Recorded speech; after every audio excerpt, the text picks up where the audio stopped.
আসসালামু আলাইকুম। প্রিয় দর্শক, আমরা যত অনুষ্ঠান করি, বিশেষ করে আমি যত অনুষ্ঠান করি এবং যত কথা বলি, নানা বিষয়ে কথা বলি, রাজনীতি নিয়ে কথা বলি, অর্থনীতি নিয়ে কথা বলি এবং বিভিন্ন রকম ঘটনা প্রবাহের কথা বলি, সরকার নিয়ে কথা বলি এবং এই সবগুলো কথা আমি জানি না আপনারা কীভাবে বুঝেন। আমার কিন্তু মূল বক্তব্য থাকে একটাই, সেটা হলো আমি সবসময় বলার চেষ্টা করি যে দুর্নীতিটা কি বন্ধ হচ্ছে কি না। আমি আগেও বলেছি, এখনও বলি, এদেশের সবচেয়ে বড় সমস্যা হচ্ছে দুর্নীতি। যারা দায়িত্বে যায়, ক্ষমতায় যায়, তাদের ভাব দেখে মনে হয় তারা যেন সেখানে গিয়েছে দুর্নীতি করার জন্য। তাদের আর কোনো কাজ নেই। মুখে বলে জনসেবার কথা, কিন্তু করে আসলে দুর্নীতি। এবং একবার যখন কেউ ক্ষমতায় যায়, তার পরবর্তী 2-3 পুরুষের বোধহয় আর কিছু করতে হয় না। এত দুর্নীতি তারা করতে পারে যে ওই দুর্নীতির টাকা দিয়ে তারা চলতে পারে। এবং সেই দুর্নীতিটাকে তারা অবাধ রাখার জন্য, বাধাহীন রাখার জন্য তারা সবসময় সাধারণ মানুষের সঙ্গে সেই জনপ্রতিনিধি এর মাঝখানে একটা প্রতিবন্ধকতা তৈরি করে দেয়। সেই প্রতিবন্ধকতাটা কারা? যে যিনি এমপি হন অথবা চেয়ারম্যান হন, তার যারা চেলা চামুন্ডা থাকে, তার যারা মাসলম্যান থাকে, তারা মাঝামাঝি থাকে এবং তারা মাঝখানে এমন একটা দেয়াল তৈরি করে যে সাধারণ মানুষ তার বক্তব্য নিয়ে জনপ্রতিনিধির কাছে আসতেই পারে না।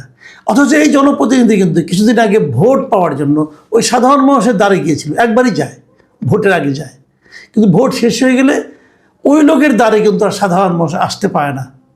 এরকম একটা অবস্থা আছে, যে কারণে সাধারণ মানুষ অনেকে জানেও না এই লোকটাকে যে আমি এমপি বানালাম তার কাজটা কি, সে জানে না।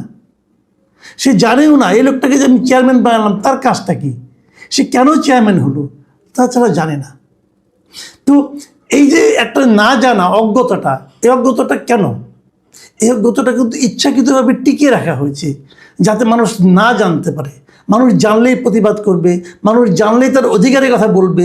এই জিনিসটাকে মানুষকে দূরে রাখার জন্য এই একটা প্রক্রিয়া অনেক দিন ধরে কিন্তু আমাদের সমাজে চলছে।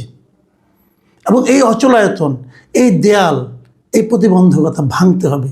এবং আমি আজকে যে যে কন্টেন্টটা করছি, যে বিষয়টা করছি, আমার বিষয়টা একজন লোকের আমি প্রশংসা করার জন্য করছি। আমার এই অনুষ্ঠান যারা দেখেন তারা জানবেন, আমার অধিকাংশ অনুষ্ঠানই থাকে কোনো না কোনো কিছু সমালোচনা আমি করি। মানে আমাদের চারপাশে না এত অনিয়ম, এত অবিচার, যে ওগুলি নিয়ে আসলে প্রশংসা করার সুযোগও পাই না আমি। তো তার মধ্যে আজকে হঠাৎ করে আমি প্রশংসার জন্য এই অনুষ্ঠানটা করছি। এবং সেই প্রশংসাটা করছি আমি এমন একজন ব্যক্তির, যে ব্যক্তির যে পার্টির, সে পার্টির অনেক সমালোচনা আমি করছি, সেটা হলো এনসিপি। এনসিপির কিন্তু আমি অনেক সমালোচনা করি। এনসিপির অনেকে আমার উপর খুব দুঃখিত হন। সেই এনসিপির একজন নেতা মিস্টার হাসনাত আবদুল্লাহ, এই হাসনাত আবদুল্লাহকে আমি ব্যক্তিগতভাবে পছন্দ করি, কারণ আমার কাছে তাকে সবসময় খুব আউটস্পোকেন এবং মানে হিপোক্রেসি নাই এই ছেলেটা আমার কাছে মনে হয়। তাকে আউটস্পোকেন মনে হয় এবং আমার ধারণা ওনার মধ্যে হিপোক্রেসিটা নাই। যা বলেন সেটাই করার চেষ্টা করেন। তো উনি গতকালকে একটা ফেসবুকে লাইভে এসেছিলেন। উনি বোধহয় কোনো ক্লাস নেন, এরকম ক্লাসের একটা আবহাওয়ার মতো একটা বোর্ডের সামনে দাঁড়িয়ে উনি লাইভে এসে উনি গত 17 ফেব্রুয়ারি যে শপথ নিয়েছেন এমপি হিসাবে শপথ নেওয়ার পর উনি কি করেছেন এই কয়েকদিনে, তার একটা ফিরিস্তি উনি দিয়েছেন। বিশ্বাস করেন, আমি এটা দেখে রীতিমতো অভিভূত হয়ে গেছি। উনি কি করতে পেরেছেন সেটা কিন্তু আমার কাছে ইম্পর্টেন্ট না। আমার কাছে ইম্পর্টেন্ট হলো ওনার ট্রান্সপারেন্সিটা। উনি যে সব খোলামেলা জনগণকে বলছেন, পাবলিককে বলছেন, এবং এই বলার জন্য, এটা দিয়ে একদিনই বলবেন তা না, এটা অব্যাহত রাখার জন্য উনি একটা ফেসবুক পেজ করেছেন। তার নাম দিয়েছেন জবাবদিহিতা। সেই জবাবদিহিতার পেজে উনি বিভিন্ন রকম কর্মকাণ্ডের, উনি যে এই লাইভে যেগুলি দেখিয়েছেন, যে সমস্ত গ্রাফ দেখিয়েছেন, সেই সবগুলি গ্রাফে কিন্তু আমি জবাবদিহিতার পেজে গিয়েছি, ওখানে দেখলাম সবগুলি গ্রাফের উনি দিয়ে দিয়েছেন যে কোন এলাকায় কয়টা উন্নয়ন কর্মকাণ্ড হচ্ছে, কোন এলাকায় কয়টা রাস্তা হচ্ছে, কোন এলাকায় এই রাস্তাগুলো কতটুকু দূরত্ব লেন্থ হবে, এই কাজটা করতে কত টাকা খরচ হবে, এই কাজটা কোন ঠিকাদার করছে, এগুলি বলছেন। এবং বলে তারপরে আবার বলছেন যে আপনারা জনগণ আপনারা বুঝে নেবেন রাস্তা ঠিকঠাক মতো হচ্ছে কিনা। তার মানে যে ঠিকাদার এই কাজটা করবে সেই ঠিকাদারকে উনি ওই এলাকার জনগণের কাছে কিন্তু জবাবদিহি করে দিয়েছেন। আমার কাছে আমি সত্যি বলছি, আমি অভিভূত হয়ে গেছি যে বাংলাদেশে কোনোদিন এমপি যে এই ধরনের একটা আচরণ করতে পারে, এই ধরনের ট্রান্সপারেন্সি শো করতে পারে, দেখাতে পারে যে আমি আসলে কেউ না। উনি বলেছেন যে আমি নির্বাচনের আগে বলেছিলাম যে বিনা পয়সায় ভোট দেবেন এবং বিনা পয়সায় সেবা নেবেন। মানে আপনারা আমাকে ভোট দিয়েছেন, আমি আপনাদের কোনো পয়সা দিইনি। এখন আমি আপনাদেরকে যে সেবাটা দেব, এই সেবাটা আপনি কোনো পয়সা ছাড়াই নেবেন। এই যে কথা বলার সাহস, এটা কিন্তু সাহস লাগে। আপনি আমার কাছ থেকে সেবা নেবেন এবং এই জন্য আমাকে কোনো পয়সা দেবেন না, এই যে বলা, এই যে বলতে পারার যে সাহসটা, দিস ইজ ভেরি ইম্পর্ট্যান্ট। এবং আমি মনে করি এটা আমাদের এমপিদের জন্য একটা খুব জরুরি বিষয় বটে। দেখুন, উনি দেখলে এগুলি বলেছেন তাই না, উনি ব্যাপারটা বুঝিয়েছেন, মানে ডিটেল একদম গ্রাফিক্যালি বুঝিয়েছেন। যখন উন্নয়ন কর্মকাণ্ড হয়, উন্নয়ন কর্মকাণ্ডগুলো কে করে, কারা করে? এই যে roads and highway, LGED, PIO, এদের যে প্রত্যেকটা ডিপার্টমেন্ট আলাদা আলাদা এবং এরা কে কোন কাজটা করে, এটাও কিন্তু উনি সুন্দর করে বুঝিয়ে দিয়েছেন, যাতে নাকি মানুষ বুঝতে পারে যে কোন কাজের জন্য, কোন কাজ হওয়ার জন্য অথবা কোন কাজ না হওয়ার জন্য আমরা কার কাছে যাব, কাকে জিজ্ঞাসা করব, এটা যেন মানুষ বুঝতে পারে। মানে উনি একই সঙ্গে, আমার কাছে যেটা মনে হয়েছে, উনি একই সঙ্গে সমস্ত জনগণকে কিন্তু ওনার সঙ্গে উনি নিয়ে নিয়েছেন। এটা একদম একদম নতুন একটা বিষয়। আমি এর আগে কখনো এরকম দেখিনি। এর আগে কোনো এমপিকে, কোনো সংসদ সদস্যকে এতটা ট্রান্সপারেন্ট হতে আমি আগে দেখিনি। আগে ভাবখানা এমন ছিল কি, এমপি সাহেবের লোক জমিদার টাইপের লোক, উনি আমাদের কিছু দয়া করে দেবেন, সেটা আমরা গ্রহণ করে মুগ্ধ হব। উনি একটা ব্রিজ করে দিবেন, পরে বলবেন না কেন ওখানে আমি ব্রিজ করে দেইনি। আর ওটা তো আপনি ব্রিজ করে দেননি, ওটা তো জনগণের অর্থে, ওটা যে জনগণের পাওনা, প্রাপ্য। আপনি কেবল এটার জবাব দিয়ে দেওয়ার জন্য আপনি কেবল ছিলেন এখানে। এখানে আপনার কোনো ক্রেডিট নাই, আপনি বরং চুরি করেছেন। আপনি চুরি করেছেন, এত কম চুরি করেছেন, এত বেশি চুরি করেছেন, কিন্তু কাজটা জনগণের। এই জনগণের এই ব্রিজটা করে দেওয়ার জন্যই আপনি কিন্তু প্রতিজ্ঞাবদ্ধ জনগণের কাছে। আপনি জনগণের মালিক না, আপনি জনগণের সেবক। ঠিক এই কথাটাই আমি হাসনাত আবদুল্লাহর মুখে উচ্চারিত হতে শুনলাম, যে উনি এখানে সেবা করতে এসেছেন, কিছু নিতে আসেননি। বিশেষ করে আমি কিন্তু এই ইয়াংদের মধ্যে এই ধরনের আচরণে আশা করেছিলাম।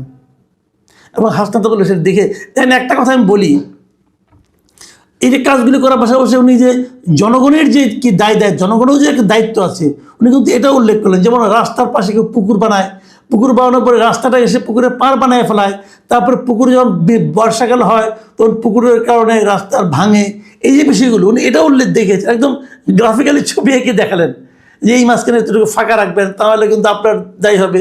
এবং নতুন বলছেন আপনার রাস্তা করতে চান, রাস্তা চান, কিন্তু জায়গা ছাড়তে চান না, তা তো হবে না।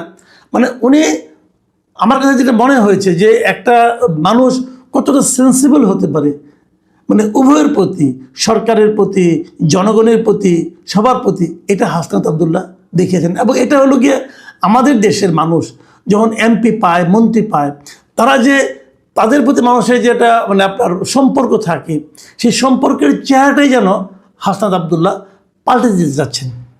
আমি খুবই হ্যাপি। এবং উনি বলেছেন যে কিভাবে সরকারের কাছ থেকে কী পায়, পৌরসভায় তার এলাকায় দেবিদ্বারের পৌরসভায় যে কতগুলি ভিজিএফ কার্ড আসবে, সেই ভিজিএফ কার্ডে হলো 3081টা ভিজিএফ কার্ড পায়, ওরা এখানে এসেছে।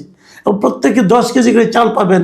এবং পুরো উপজেলায় যেরকম 20,635টা ভিজিএফ কার্ড আসবে, তারাও সবাই 10 কেজি করে চাল পাবে। এই চালগুলো কারা পাবেন, কোন দরিদ্র লোকেরা পাবেন, ওইগুলোও কিন্তু উনি বলে দিচ্ছেন। এবং এই বলে দেওয়ার মাধ্যমে কী হবে, ওই লোকগুলো যারা নাকি এই ভিজিএফ কার্ড পাওয়ার উপযুক্ত, তারা কিন্তু বুঝতে পারবে যে আমার নামে কার্ড এসেছে। এবং এটাও বলে দিয়েছেন যে কোন ইউনিয়নে কার কাছে আপনি যাবেন কার্ড পাওয়ার জন্য। এখন তারা যাবে সেখানে, যদি কার্ড না পায় নিশ্চয়ই অভিযোগগুলো তারা হাসনাত আবদুল্লাহর কাছে করবে। তখন হাসনাত আবদুল্লাহ জবাব দিয়ে যাওয়ার মধ্যে তাদের কাছে জবাব দিয়ে এটা চাইতে পারবেন। আমার কাছে যে জিনিসটা সবচেয়ে ইন্টারেস্টিং লাগে সেটা বলে আমি শেষ করি আলোচনাটা। উনি বলেছেন যে উনি এই রমজান উপলক্ষে 39 বাক্স খেজুর পেয়েছেন। প্রতিটা বাক্সে 8 কেজি করে খেজুর ছিল। এবং এই 8 কেজি খেজুর মিলে সব মিলে হচ্ছে 312 কেজি খেজুর। এই খেজুরগুলো সরকার দিয়েছে, উনি কিনেন নাই। উনি বলেছেন যে এই খেজুরগুলো সরকার দেয় এবং এইগুলো বিভিন্ন জায়গা থেকে সরকার পায়। এবং এই খেজুরগুলো উনি 15টা ইউনিয়নের বিভিন্ন মাদ্রাসাগুলোতে ভাগ করে দিচ্ছেন। এতে হয়তো সবগুলো মাদ্রাসা, প্রতিটা মাদ্রাসা তো 3 কেজি করে খেজুর পেতে পারে। এই জন্য একটা ব্যাখ্যা দিলেন। এই খেজুরটা কিন্তু এই বছরই প্রথম পায় নাই, এর আগেও প্রত্যেকটা এবং না সংসদীয় এলাকাতে কিন্তু এরকম খেজুর, দুম্বার মাংস, উটের মাংস এগুলো কিন্তু আসে, বিশেষ করে মধ্যপ্রাচ্য থেকে এগুলো আসে। কখনো পেয়েছেন? আপনি পাশের বাড়ি গরিব পেয়ে জিজ্ঞাসা করেন তো, কয়জন লোক খেজুর পেয়েছে, কয়জন লোক দুম্বার মাংস পেয়েছে, কয়জন লোক উটের মাংস পেয়েছে? হয়তো হাসনাত আবদুল্লাহ এমপি না হলে আপনি জানতেই পারতেন না যে সরকার এগুলি দেয়। আমি মনে করি হাসনাত আবদুল্লাহ আসলে বাংলাদেশের তাবৎ এমপিদের জীবন, আগামী 5 বছরের জীবনযাত্রাকে কঠিন করে দিয়েছেন। আমি আশা করব প্রত্যেকটা এমপি, প্রত্যেকটা জনপ্রতিনিধি, গেলে এমপি না জনপ্রতিনিধি, প্রত্যেকটা উপজেলা চেয়ারম্যান যারা হবেন অথবা ইউপি চেয়ারম্যান যারা হবেন, তারা সবাই সরকারের কাছ থেকে কী পাচ্ছেন এবং জনগণকে কী দিচ্ছেন সেই ব্যাপারে ট্রান্সপারেন্সি মেনটেন করবেন। কীভাবে করবেন আপনাদের ব্যাপার, কিন্তু করবেন। এবং আজকাল তো আপনার সোশ্যাল মিডিয়ার যুগ, আপনারা ফেসবুকে পেজে একটা পেজ খুলেন, একটা পেজ খুলে আপনার সঙ্গে দেখিয়ে দেন আপনি কী কাজ করছেন, কী কাজ কীভাবে করছেন না করে দেখিয়ে দেন। এবং আমি এর সঙ্গে এটাও আশা করি, আমি দেখলাম 2 দিন আগে আমাদের প্রধানমন্ত্রী জনাব তারেক রহমান উনি একটা বক্তব্য দিয়েছেন ডিপ্লোমেটদের একটা অনুষ্ঠানে, যে দুর্নীতির বিরুদ্ধে উনি কঠিন পদক্ষেপ নেবেন এবং দুর্নীতির বিরুদ্ধে পদক্ষেপ নিতে উনি দলীয় পরিচয় দেখবেন না। আমি কিন্তু ওনার কথায় আশাবাদী হচ্ছি। আমি ওনাকে বলবো, আপনি উচিত হবে আপনার যে আপনার দলের নয়, কিন্তু তারপরে হাসনাত আবদুল্লাহর এই যে পদক্ষেপটা আপনি এটাকে অ্যাপ্রিসিয়েট করবেন। আমি প্রধানমন্ত্রীকে অনুরোধ করবো, আপনি হাসনাত আবদুল্লাহর নাম ধরে তাকে ডেকে নিয়ে তার কাছ থেকে অনুরোধ করবেন যে তুমি একটা মডেল করে দেবো, এই মডেলটা আমি সমস্ত এমপিতে দেবো এবং প্রত্যেকটা এমপিকে অনুসরণ করতে হবে। এবং আমি প্রধানমন্ত্রীকে এটাও বলবো, এই জবাবদিহিতার নামে হাসনাত আবদুল্লাহ যেটা করেছে, একটা পেজ করেছে, আপনিও একটা পেজ করুন। সেই পেজ হবে দুর্নীতির বিরুদ্ধে অভিযোগ। আপনি একটা পেজ করেন, দেখবেন কত লোক আপনার কাছে অভিযোগ জানায়, সেটাকে নিয়ে আপনি সঠিকভাবে বিচার করেন এবং সবচেয়ে কঠোর বিচারটা করবেন তাদের, যাদের উপর নাকি এই দুর্নীতি দমনের দায়িত্ব দেওয়া হবে। ধরেন একজন সাধারণ মানুষ চুরি করলো, তার যে শাস্তি হবে, যদি পুলিশ চুরি করে তার শাস্তি তার ডাবল হবে, যদি দুদক চুরি করে তার চাকরি চলে যাবে, কোনো আলোচনা নাই। যদি এভাবে করতে পারেন তাহলে কেবল দুর্নীতিটা মুক্ত হতে পারবে দেশ। তাহলে আপনি যা চান যে দুর্নীতির বিরুদ্ধে কঠোর পদক্ষেপ, দুর্নীতিমুক্ত দেশ, সেটাই করতে পারবেন। আমাদের এখানে কিন্তু এটাই হয় যে ঘুণ পোকার মতো দুর্নীতি কিন্তু আমাদের প্রত্যেকটা ভেতর থেকে খেয়ে দিচ্ছে। এই ঘুণ পোকা বন্ধ না করতে পারলে, দুর্নীতি নামের এই ঘুণ পোকাকে যদি আপনি বন্ধ করতে না পারেন, এদেশের উন্নতি হওয়ার কোনো সম্ভাবনা আমি দেখি না। এবং সেক্ষেত্রে আমি হাসনাত আবদুল্লাহকে স্যালুট করছি যে উনি প্রাথমিক পদক্ষেপটা নিয়ে দেখিয়েছেন যে কিভাবে নিজের ট্রান্সপারেন্সি প্রকাশ করা যায়। আমরা প্রত্যেকটা এমপিকে দেখতে চাই এবং সেই সঙ্গে এটাও বলছি, আমি হাসনাত আবদুল্লাহকেও ফলো করতে চাই। এটা কি হঠাৎ আলোর ঝলকানির মতো একদিনই, নাকি পরবর্তীতে এটা চলবে? প্রিয় দর্শক, এখন এই পর্যন্তই। আল্লাহ হাফিজ।